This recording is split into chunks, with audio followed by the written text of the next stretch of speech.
Bon les amis, à la base je voulais faire cette vidéo dehors, genre posé dans un parc, au soleil, avec un chapeau, vous emmener en vélo, tout ça, faire un peu en mode vlog, tout ça. Mais il pleut à Bruxelles, du coup bah je suis bloqué chez moi, encore confiné, et c'est pas grave parce que ça va nous aider à mieux comprendre ce dont on va parler dans cette vidéo. C'est parti.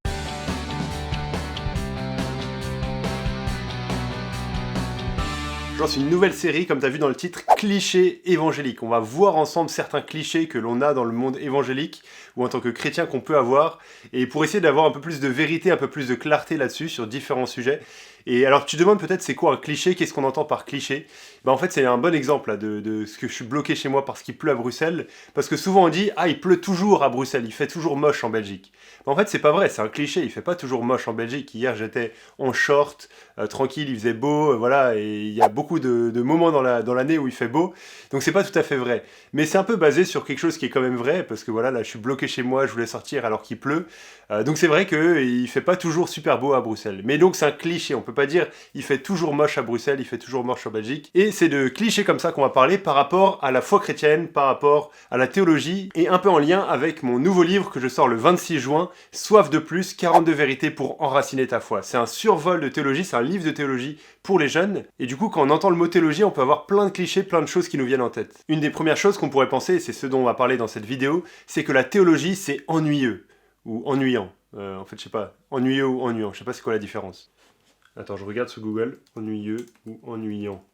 On confond parfois les mots ennuyant et ennuyeux. En effet, ces deux adjectifs prêtent à confusion puisqu'ils présentent un sens commun, soit celui de qui ennuie. Bon, bref, j'ai l'impression qu'on peut utiliser les deux, mais bref, voilà, on a l'impression que la théologie c'est quelque chose qui ennuie. Alors on va voir ce qu'il y a de vrai là-dedans quand quelqu'un dit ça, mais aussi ce qu'il y a de faux. C'est vrai que la théologie, malheureusement, ça peut souvent paraître un peu inaccessible. Peut-être c'est comme ça que la théologie t'a été présentée, voilà, une suite de mots compliqués. Les théologiens, c'est des gens qui, on dit souvent un peu en rigolant, qui inventent des mots, et puis qui ensuite sont payés pour expliquer les mots qu'ils ont inventés. Et ça te paraît genre totalement inaccessible, et tu dis, mais c'est juste, enfin, c'est pas dans ma portée, et c'est juste comme lire, je sais pas, une encyclopédie, bah y a rien de passionnant à ça, y a rien j'ai pas envie je suis pas motivé à faire ça. Et donc c'est vrai que si par la théologie on entend juste l'étude abstraite de certaines vérités, ou un raisonnement intellectuel, ou juste s'intéresser à des mots compliqués qui ont aucun rapport avec notre vie, bah y a rien de très passionnant. Mais en fait la théologie, la vraie théologie, c'est simplement l'étude de ce que Dieu a révélé. Et je pense en fait quand on comprend ce qu'est la vraie théologie, ça enlève tous les clichés qu'on pourrait avoir. L'étude de ce que Dieu a révélé. C'est-à-dire que Dieu il s'est révélé dans sa parole, dans la Bible, il a révélé qui il était, il a révélé les richesses de son caractère, il a révélé ce qu'il voulait faire dans ce monde, dans nos vies, ce qu'il a fait dans l'histoire en la personne de Jésus. Et la théologie, c'est simplement nous qui allons étudier ce que Dieu a révélé pour découvrir ses richesses. Et maintenant, si on définit la théologie comme ça,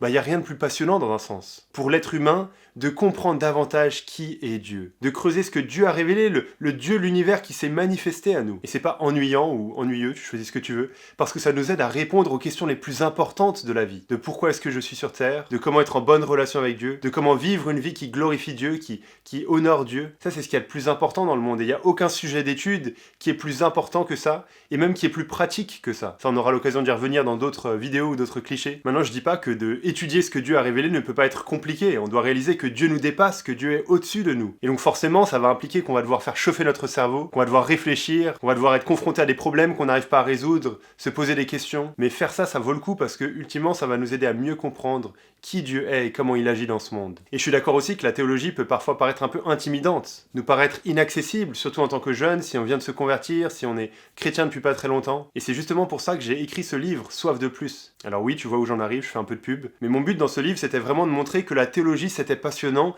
et que c'était accessible pour chacun de nous en tant que jeunes, et de nous donner un peu l'eau à la bouche pour nous aider à aller plus loin et à creuser davantage sur tous ces sujets qui sont super importants. C'est un livre où on survole ensemble 42 vérités que la Bible présente, et en voyant à chaque fois comment ça impacte notre quotidien. Et faire ça, il n'y a rien de plus passionnant. C'est pas ennuyant, c'est pas inutile, mais c'est la meilleure manière dont on puisse utiliser notre jeunesse et être préparé pour la vie qui est devant nous. N'hésite pas à partager en commentaire d'autres choses que tu dirais par rapport à cette question, ce cliché. La théologie, c'est ennuyeux. Le livre n'est pas encore sorti, mais il sort le 26 juin prochain. Donc restez connectés sur cette chaîne YouTube, sur mon compte Instagram, où je partage un peu en avant-première ce qui se passe par rapport au livre. J'ai hâte de lire ce que tu penses de ce sujet-là, et à très bientôt pour des prochaines vidéos. Ciao!